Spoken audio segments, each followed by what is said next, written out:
I think it's working. You are recording this meeting. It's official.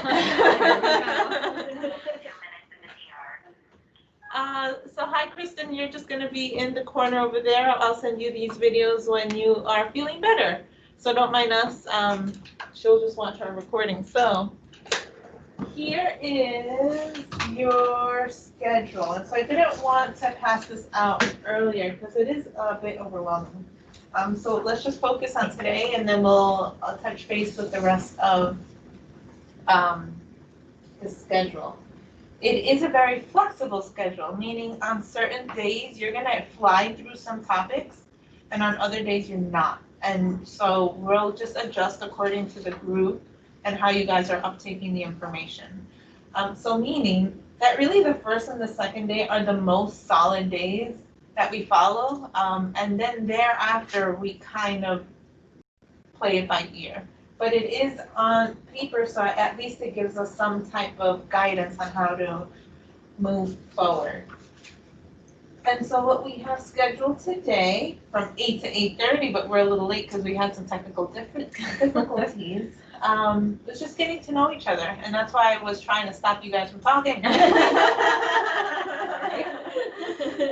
got ahead of ourselves. No, that's okay. So, I think we all know each other by name. I know, Emma, you've been in the building a little bit longer, so you know me by name, or you probably see my face, but probably don't know anything about me. I know you had a baby. Yeah, there you go.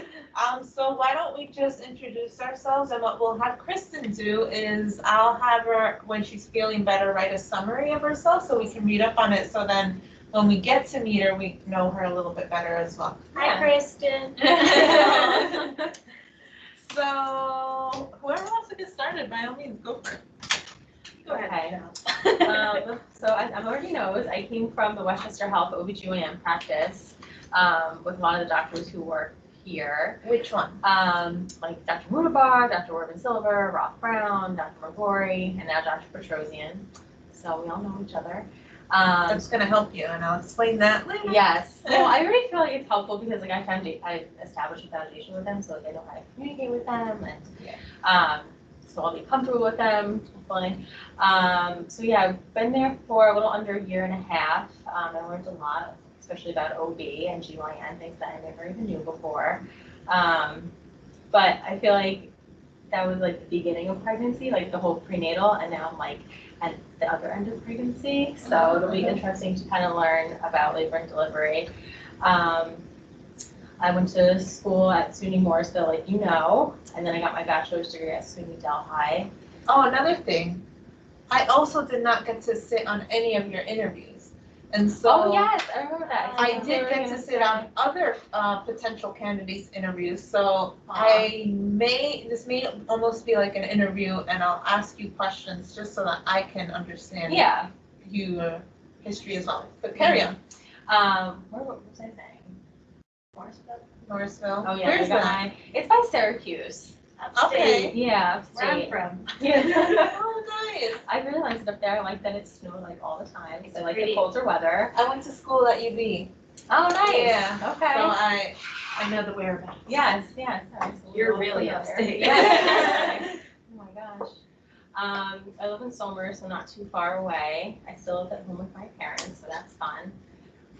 Do they make you pay rent? No, luckily. Girls, So like, save up. I know, so that's nice. So I was telling Emma, like, I'm not getting married until November of 2022, so I'm just gonna live at home and ride it out until then. Absolutely. Yeah. Yeah, definitely. Thank If I you could so live at home, I much. would. Yeah.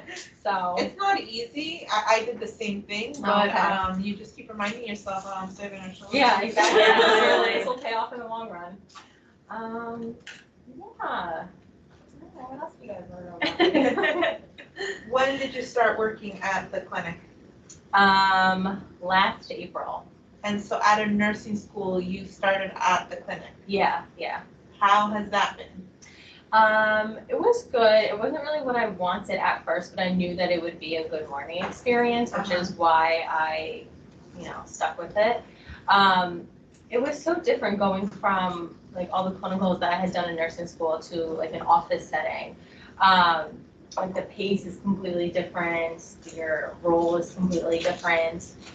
We would mostly just bring in the patients, room them, do their vitals, go through like meds, allergies, pharmacy, things like that. And then if they had needed any like blood work or injections, then we would give them that. Or if they needed like some education. We just do too much educating though. I feel like that was more of the doctors doing it since they were there and present. We would hook up to patients to the NST machine.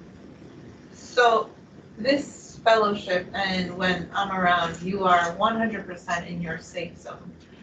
You are free to discuss patient situations, errors, mistakes, because we all do them, and I don't think we have a forum to safely learn and continue to discuss about it. And that's something I'm also helping and working with the team upstairs.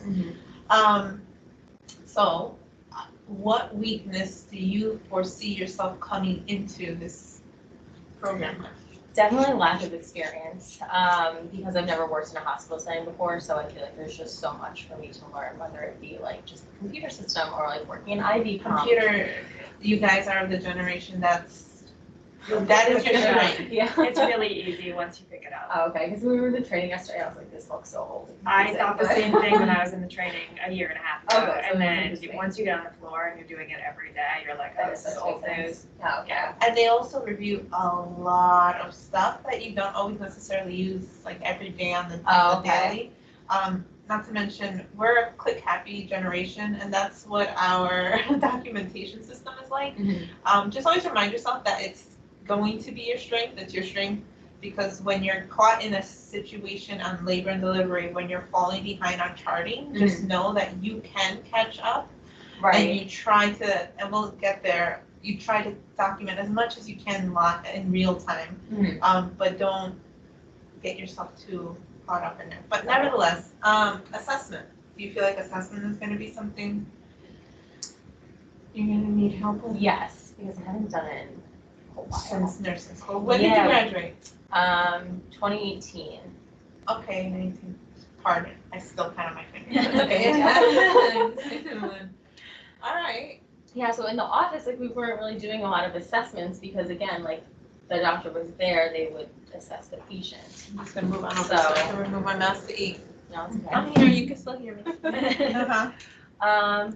Yeah, so I feel like that would also be a weak area that I'll have to remind myself how to do and such. We'll build you up, Mm-hmm.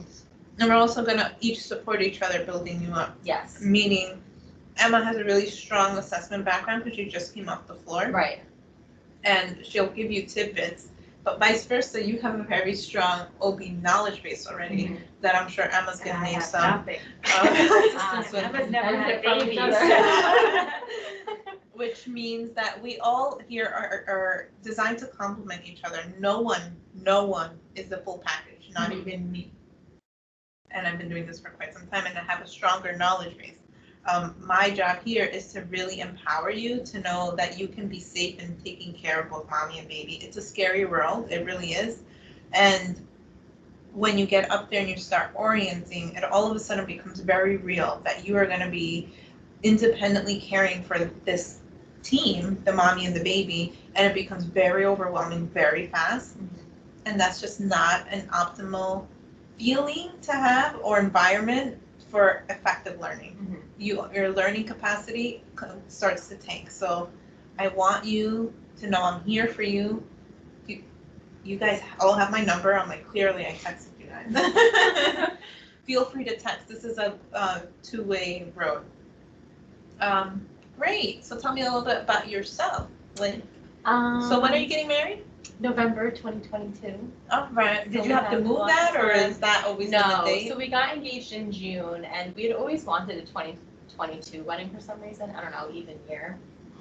He was like, it's easy to remember. I was like, okay. All right. I will be sure you can have it, like, whatever. So then when we originally went to go book our wedding date, they had offered us a date in November of 21, but like that made me super nervous, especially about what's up. So what if it's not? Like, just like the whole like what ifs came about. So I was like, no, like why don't we just wait? Like it'll be fine. So we have so much time from now until then, but that's okay. We'll just have a lot of time to plan. We actually And met in save. college. And save money And for save, it, yeah. exactly, yes. Yes, we actually met in college at SUNY Delhi. But he Peters? he works for California Closets. He's a project engineer there. Oh, awesome. So he designs plans for closets. All right. So it's interesting. Whatever pays the bills. I know, right? I'm like, whatever, as long as you enjoy it, that's fine, and I'll have a nice closet, sure. But he lives in Westchester. He lives in Irvington, so, and he still lives at home too. So we're both, riding that ship out. Nice. Yeah. Pets, children, any of them? No children. I have a pet bird. He's wonderful. His name is Tweety. He's super old. Tweety. Bird, yeah. He's a What type? cockatiel. Aww. Yeah, I've had him since I was like 2 years old. You got a So he's- picture? Yes. Yes. Of course I do. Where's my phone? Tweety. I grew up with him. He is just wonderful. How old is he? He's probably like 22 years old. Oh my I gosh. know. How long do they live? Like about 20-ish years. All right. Yeah, so I'm like, keep going, Tweety. You're doing great. I had a goldfish once that everyone's like, it's only gonna last a year or two. It lasted 7 years. Oh my God. What type of fish? It's a goldfish. Like a Oh fat my goldfish. goodness. Like he started like going gray on his scales. It was Really? very strange. My mom is like Dr. Doolittle. Like I grew up on a horse farm upstate, Amazing. and she is just great with animals. He wants So to with his we're gonna be feathers around a long because, time. Oh my, it's stressed. yeah, so when we were younger and like, like there was no one Let me show home, Kristen. he would start putting Look his at the feathers to bird. get anxious. Aw. So, yeah, and it never grew back, unfortunately. But that's okay, we love him anyway. That orange spot. I know, I always joke, I'm like, you're wearing too much blush. But yes, Do just these ones sweet. talk? Or No. But they're really good at mimicking, like different sounds, so like there's always this one too, and then he sings, which is super cute. That's cute. Yeah, that's it. No other pets though. I have an older sister. She's a speech language pathologist. She works at a school, but now she's working from home, so she's doing her sessions from home. Yeah, my mom and dad. That's my fam. And that's what card you just know. Awesome, Emma. All right. Walk us through you. So, I'm from upstate New York. I grew up on a horse farm. Where in upstate? I Because grew up. people think this is upstate in the I know, city. I know. I lived in deep upstate, like Cooperstown, New York. Okay, give Which me is, like, whereabouts from like another big, hour from Albany, okay, hour north from Albany? hour west, kind of southwest. Do you know where Binghamton is? Yeah. If you were to go straight up 87, is that right? Uh-huh. It's like an hour north of Binghamton. Okay. Oneonta, you know that? Yeah. I'm like 20 minutes from Oneonta. Perfect. So I grew up there, and I got my first undergrad degree in bio and psych from SUNY Geneseo in Geneseo, New York, which is kind of near Rochester, Buffalo. Yeah. And then after I graduated, I was gonna do the pre-med track, but my dad got sick, and I spent a lot of time in the hospital. So then I realized that like the nurses were the ones who we saw all the time. So I decided I was not going to medical school. I wanted to be a nurse. So I took a semester to get the last remaining prereqs for nursing school, which was just like a couple random psych classes at that point. And then I applied for an accelerated BSN at a couple schools across the state, and I got into SUNY Downstate, SUNY Buffalo, and SUNY Binghamton. And I chose SUNY Downstate because all my friends were down here, so I moved to Brooklyn, and I got my BSN in 15 months. Nice. Yeah, so I hear that's really rough. So SUNY Geneseo was so hard. The bio major was ridiculous. All my friends were like English comms majors, and they would be out like partying, having a fun time in college, and I would be constantly studying Oh my goodness. because it was just a really hard major. So when I got to nursing school, I think I already had my mindset in. So it wasn't as bad as I thought. What was bad was the hours. Like we were there 4 to 5 days a week, like 10 hours a day, and it was just school. Like pharmacology, we had a 6-week class, So we would just sit learning farm for Oh my hours. God. It was awful. Yeah. Wow. But, and then, but I had all my clinicals in the city, which was really cool. 'Cause we Which, had let me seen- just ask, do you feel you retained? So farm was difficult for me, because my teacher, he was a nurse anesthetist, and he was, yeah. So a lot of it was online. So honestly, where I learned the most meds was from like the med surg classes and from working in the hospital, like by far.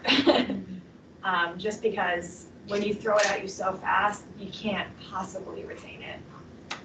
So I definitely learned more of like when I'm on the cardio floor, cardio meds, that's what you learn. So, and it's gonna be the same thing with LMD, I'm sure, so. There's not a lot of meds. I had to learn a lot of meds upstairs, so. I could imagine. There's a lot of meds, but great place to learn. So it was a fast program, but I'm happy I did it. And then I got to see a very different patient population in the city, a lot of like impoverished. And then I worked at Bellevue, which was cool. Nice. What type of unit? I worked on Bellevue. I did my L&D rotation. Which they closed their LNG. Did they really? Mm-hmm.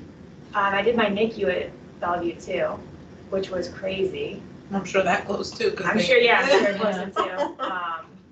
That was wild because, and I think I said it to you or maybe Stacy, I'd never seen a birth of like a woman, because all of the women who had births were like 14, 15 years old. They were so Wow. young at Bellevue. So it was kids delivering. It was kind of wild. And then here it's like 38 Do you year olds. remember? Yeah. Did they deliver quickly? No. The baby, she was, the mom was from Dominican Republic. The boyfriend was a lot older, and she had her mom there too. She was very tiny, like tiny body, and she was there for a really long time. Mm. And then the baby How old was she? 14? 15? 14. You have to get her on the sweet spot. But anyways, continue. But yeah, so it was an interesting learning experience, but very cool. Like also things like HIV, like you don't really see that here. Maybe once in a blue moon, like I had one patient who had it here, but I had a lot of patients with that and hepatitis, all those things that you hear about, but you don't really know a lot about in the city. So interesting learning experience. So you did Bellevue and then you did? I did Bellevue, I did Maimonides, I did Brookdale in Eastern New York, which was sketchy. And where else did I go? I don't remember. It was a All bunch of med-surg units? I did a couple med-surg at Bellevue, I did a couple in Brookdale, and I did my pediatric rotation in Maimonides in southern Brooklyn. We hopped around. Where was the other one? There's another one like near Williamsburg, blanking on the name right now. But I think it was 4 or 5 hospitals. So we hopped around. And it was 12-hour shifts, like normal. But yeah, interesting. Interesting learning experiences. And then you came here. And then, so I was living in Williamsburg. That's where I met my fiance. And my roommate at the time, her cousin worked at this hospital. So after I graduated, I was looking for a job. I didn't really want to work in the city. I'd had enough. I was ready to go get back to the sticks. I missed nature. So all of those previous experiences were while you were in nursing school? Yes. Okay. So I wanted to get back up north. So I was looking for a job. I applied to a couple of jobs in the cities. I got a couple of interviews, but it really wasn't what I wanted. Like I got a job at Sloan Kettering, but it was pediatric oncology. And I thought for a first job that would be so heavy.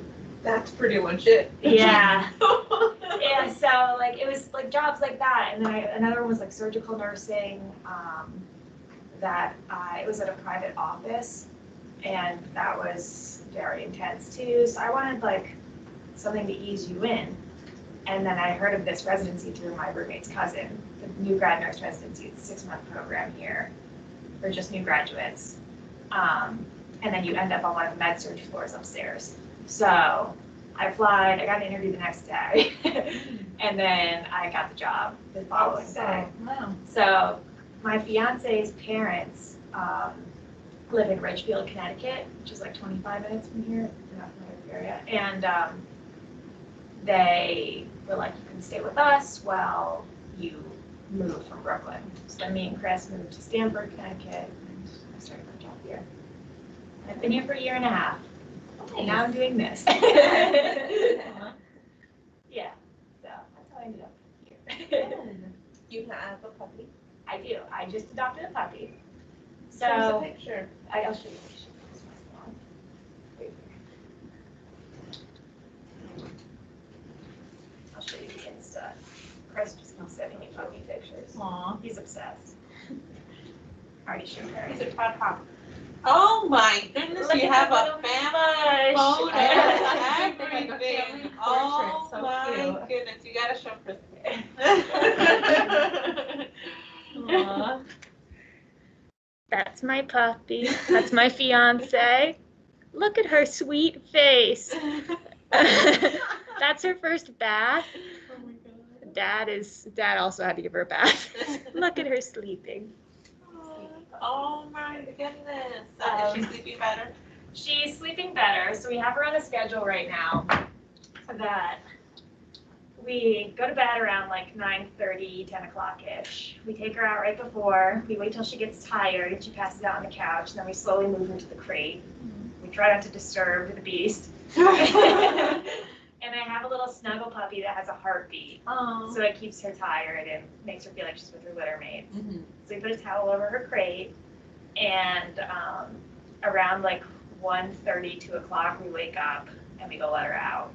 And then, so she doesn't pee in her crate. And then we make her tired again. We like play with her a little bit. She passes out, put her back in the crate, and then we do the same thing again at 6 o'clock in the morning. Well, 5 o'clock, depending on when we're going to work. Lord, it I is know. like a child. Like a child. Because she whines. And like if you put her in the crate, she whines. We live in an apartment building, so I don't want the neighbors to hate me. Right. But she's being good. We're making progress with the potty training, so fingers crossed. Yeah. Oh dear. Yeah, it's a lot of work. Yeah. Do you take turns on who wakes up at this 1:30 shift? So Chris, if I'm working at 12, he usually does it because he works from home. So Uh-huh. I don't. Yeah. So he gets that job. But like if I'm just working a shorter shift or I have off, I do it. So, or we do it together. Uh-huh. He usually always comes. I feel bad for him. He's definitely getting a crappy end of the stick. That's all right. He's being good though. You will pay your dues soon. Yes, I will. Yes, I will. Yesterday was the first day I had off yesterday, and I was home with the dog all day trying to like babysit it while Chris is trying to get work done. But yeah, she's very cute. Hey, I don't think because I know of your background from here, I don't have any other questions. Do you have any questions for Evelyn? No. Maybe as we go along. Yes, come along. Yeah. So my history is I went to University of Buffalo. That's where I did my BSN. And then I moved back home, and home was Queens, New York at that time. And my plan was, because you get fed in nursing school, like, oh, you're going to get a job, then shortage. So I moved all my stuff and came back to New York City. But coincidentally, that year that I graduated, they closed 2 major hospitals in New York City. And I could not find a job for the love of my life. And so student loans are going to start to go into repayment. And I really just wasn't feeling trying to get any other type of job that wasn't in nursing. So I reached out back to a really big hospital that I did an internship at. And the way Buffalo works is completely different than the way New York City nursing worked. I realized at the time they have a lot more lenient opportunities for nursing students. So for example, I worked at Erie County Medical Center, and as a student, I was doing femoral sticks. I was doing all types of crazy stuff that here you can barely even, pass a Tylenol, right? Yeah. It's really unfortunate. I think it's detrimental to our nursing world, but nevertheless, I digress. So up there, I worked on a step-down CCU prior to graduation, and I reached out to them, and luckily they were in the process of making a position. But we all know that that takes a very long time, and my loans are going into repayment, and it's not like I had any money. So Yeah. they did have a position open on site. So I moved right back on up to Buffalo. Wow, hopped around. Yeah. And then I started working psych, and I feel like that position, I think things happen for reasons, we just don't understand why, that's just my personal thing.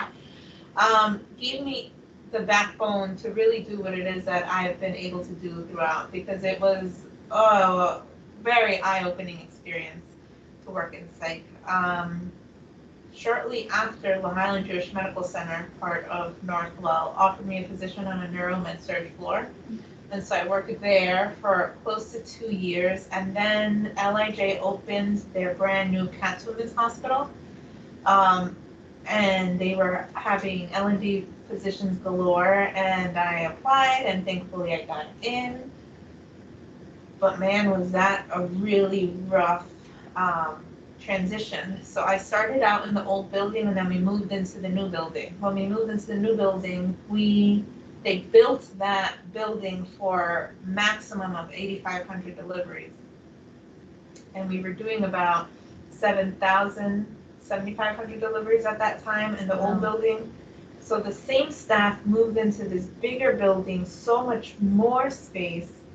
The transition was intense. I'm telling you, like, you walked into a brand new building, and it's like, where's the OR? Yeah. Where? There's everything. Yeah. Where is everything? And then, the saying, build it and they will come. Oh, they came. They came because it's at the time, was one of the first brand new hospitals, all private rooms. And people were just walking on up to our building with prenatal records saying, I want to deliver here. And according to the law, you can never turn anyone away. And they delivered. And so it was mayhem. I learned a lot at LIJ. It really has been the foundation to my career in obstetrics. So although I may have this tone of challenge, so think of COVID, but COVID every day over there. Wow. But they do see some of the most high-risk obstetric patients over there. We had A-lines in the PACU. Of course, to my benefit, I came to a team with a significant amount of med-surg experience. And so what that translated to the charge nurses then meant give the really sick patients to IV. Okay. Which at first I took it because I was new. Yeah. And then I had knowledge base. And then I started to push back. And then I read a really good book that really gave me better perspective. And so instead of pushing back, I just kept on taking. And what I found was that I just kept getting better and stronger and smarter and was able to think more critically. And then before I knew it, I was training a significant amount of orientees at a very early time. So I was only on the floor maybe 8 months before I got my first orientee. And that comes with its own bag of tricks because they want to give you the sicker patients. The demise is when you're orienting someone to expose that orientee to. So honestly, I had a wonderful L&D career at the bedside in labor and delivery. And then it was time for me to want to do better for the unit. So there was obviously a lot of areas of opportunity. And then, so at LIJ, they now do close to 10,000 deliveries a year. But remember, I told you it's only built for 8,500 deliveries. So, oh, dear goodness, there is no space. Nevertheless, it was time for me to try to make things better. So an assistant nurse manager position opened up on the maternal fetal special care unit. So that's where all the sick stable patients go. So it's almost like a step down to the ICU for obstetrics. And the women's surgical unit. So it's one really big unit. Half of it is this high risk obstetrics and the other half is women's surgical, which was wonderful because I was able to tie both of my passions in one. But that I was a night assistant nurse manager. And you covered that with the L&D assistant nurse manager. This nursing soup, it has a very different type of role over there at LAJ, not the way it's designed here. So essentially overnight, you ran the division. And sometimes you'd be very close to sinking, and then 7 a.m. would come and you'd be like, tag, you're in, I'm back. So that comes with also another level of opportunity that I had. And education is where I always had my heart in, hence with precepting. And so after graduating, no, not after, they offered it to me during. While I was at Stony Brook University getting my master's in nursing education, I became their educator.